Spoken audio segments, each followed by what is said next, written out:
गणेश जी की कहानी खीर वाली।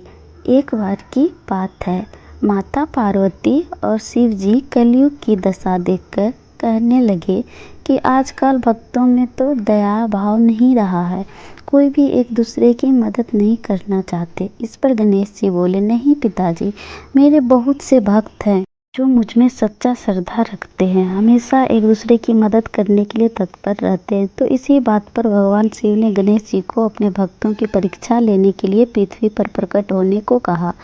इस पर भगवान गणेश एक छोटे से बालक का रूप लेकर धरती पर प्रकट हुए। वह घूमते घूमते एक गांव में पहुंचे। बाल गणेश के एक हाथ में मुट्ठी भर चावल और दूसरे हाथ में चम्मच भर दूध था। वह गली गली घूम रहे थे और कह रहे थे, मुझे बहुत भूख लग रही है, क्या कोई मेरे लिए खीर बना देगा। सभी उसे देखकर हंसते हुए कहने लगे, यह बालक तो मूर्ख है, भला इतने से चावल और दूध में क्या खीर बनेगी। किसी ने उसकी बात पर ध्यान नहीं दिया और आगे बढ़ गए। सुबह से शाम हो गए, लेकिन गणेश जी को मदद करने कोई नहीं आया और किसी ने भी उस पर कोई ध्यान नहीं दिया। लेकिन गणेश जी अभी भी अपने भक्तों की परीक्षा लेने से नहीं हटे और वह सोचने लगे, आखिर कोई तो होगा मेरा भक्त जो मुझ में सच्ची श्रद्धा रखता होगा और जिसका दिल कोमल होगा। ऐसे ही चलते हैं और एक कुटिया में पहुँचे। वहाँ एक बूढ़ी औरत थी जो अपने कुटिया के बाहर विश्राम कर रही थी। बाल गणेश ने उस बुढ़िया से कहा, माता, क्या आप मेरे लिए खीर बना देंगे। इस पर माता कहने लगी, हाँ पुत्र, क्यों नहीं, मैं अंदर से कोई बर्तन ले आती हूँ जिसमें तुम यह दूध और चावल डाल सको और मैं तुम्हारे लिए स्वादिष्ट खीर बना दूँ। एक छोटा सा बर्तन लेकर आ गई। बस इस पर बाल गणेश कहने लगे, यह बर्तन तो बहुत छोटा है, इसमें खीर नहीं बनेगी, तुम अपने घर का सबसे बड़ा बर्तन लेकर आओ। बूढ़ी औरत सोचने लगी, इतने से ही तो चावल दूध है, भला बालक को बड़ा बर्तन क्यों चाहिए। लेकिन उस बालक का मन रखने के लिए बुढ़िया ने उससे कोई प्रश्न नहीं किया। हर घर का सबसे बड़ा बर्तन लेकर बाहर आ गई। अब उसने बड़े बर्तन के चावल और दूध डलवा लिए और कहने लगी, खीर बना लेती हूँ। उसने बड़े बर्तन और चावल में दूध डलवा लिए और कहने लगी, खीर बना लेती हूँ। इस पर गणेश जी कहने लगे, माता आप खीर बनाएं, तब तक मैं स्नान करके आता हूँ।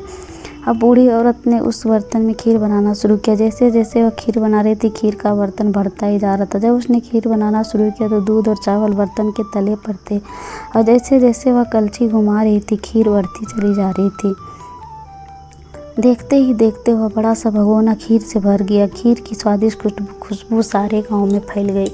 खीर की मीठी मीठी खुशबू सूंघते हुए उनके घर 2 बच्चे आ गए और कहने लगे, दादी माँ, खीर खानी है। फिर बुढ़िया कहने लगी, नहीं पुत्र, यह खीर एक छोटे से बालक की है, उसे आने दो, वह जब खा ले तो तुम भी खा लेना।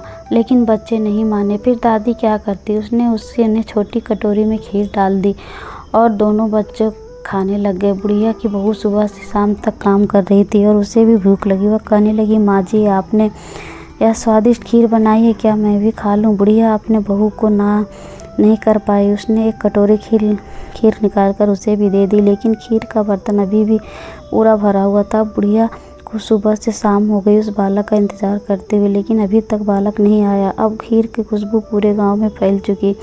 आते जाते लोग माँ जी कहने लगे, क्या बात है, आज आपके घर बहुत स्वादिष्ट खीर बनाई है, हमें भी चखा दो। इस पर वह कहने लगी, नहीं पुत्र, जब वह बालक आए और खा ले उसके बाद मैं तुम्हें ज़रूर खिला दूंगी। अब बुढ़िया को बहुत भूख लग रही थी तो एक कटोरी खीर उसने भी खा ली। बुढ़िया के खीर खाते ही बाल गणेश आ गए। फिर बुढ़िया ने कहा, अरे पुत्र, मुझे सुबह से शाम हो गई तुम्हारा इंतज़ार करते करते, तुम अब आ रहे हो।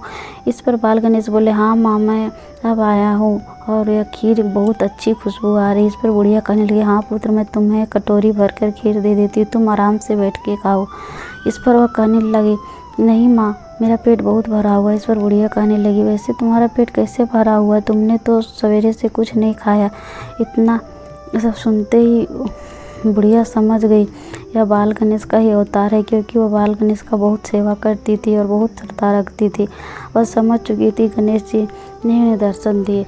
अब बुढ़िया कहने लगी, यह खीर का भगोना तो अभी भी भरा हुआ है, मैं इस खीर का अब क्या करूं। इस पर गणेश जी कहने लगे, माँ, तुम पूरे गांव को दावत दो। अब बुढ़िया पूरे गांव को बुलाने लगी। लोग बुढ़िया पर हंसते हुए कहने लगे, जिसके घर में खाने के लिए एक अन्न का दाना भी नहीं, वह क्या दावत देगी। लेकिन लोग फिर भी देखने चले आए कि देखते हैं आखिर बुढ़िया हमें क्या देती है। पूरे गाँव ने खीर खा ली, लेकिन मजाल है कि वह बर्तन अभी थोड़ा सा भी खाली हो जाता। पूरे गांव के खिलाने के बाद अब बुढ़िया गणेश जी से कहने लगी, प्रभु अब आप ही बताइए इस खीर का क्या करूं। पूरे गांव को तो खिला दी, हम सब ने खा ली, लेकिन अभी भी यह भगोना पूरा भरा हुआ है। गणेश जी कहने लगे, देख लो माता, अगर कोई भी अभी भी भूखा है तो तुम उसे खिला दो। फिर बुढ़िया अपने बच्चों के संग दूसरे गांव में चली गई। जहाँ जहाँ उन्हें कोई भूखा दिखता उसे खीर देकर तृप्त कर देती। सभी लोग उसके लिए बहुत दुआएं मांगी, लेकिन अगले कुछ दिन बीत गए, लेकिन अभी भी वह भगोना वैसे का वैसे भरा हुआ था। फिर उसने गणेश जी का सिमरन किया। बोलने लगी, प्रभु आप ही बताओ मैं इस खीर का क्या करूं, यह बर्तन तो खाली होने का नाम नहीं ले रहा। इस पर गणेश जी ने कहा, अगर माता अपने सभी को तृप्त कर दिया तो रात के समय चारों ओर बर्तन में इस खीर को रख दो। और बुढ़िया वैसे ही किया, घर के चारों ओर अलग बर्तन में खीर डालकर बुढ़िया सो गई। अगले दिन जब सुबह उठी तो बहू कहने लगी, माता उन खीर के बर्तन में क्या अभी भी खीर है? उसके कोई हीरा जेवर बन चुके हैं। यह बालक बस झूठ कह रहा था। माता को पता था कि वह बालक कोई साधारण बालक नहीं है, किंतु गणेश जी का ही अवतार है, उसे पूरा विश्वास था। गणेश जी ने उन बर्तनों में कुछ न कुछ उसके जीवन उद्धार करने के लिए रखा।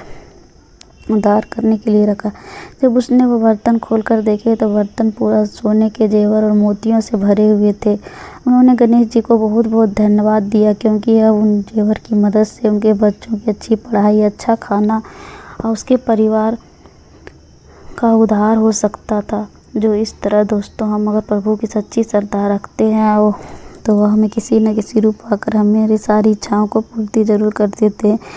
और यही अगर प्रभु पर हम विश्वास ना रखें, उनका डर ना रखें, तो हमें आशीर्वाद कभी नहीं मिल सकता। इसलिए हमें एक दूसरे की सदा मदद करना चाहिए। ऐसे ही बुढ़िया जैसे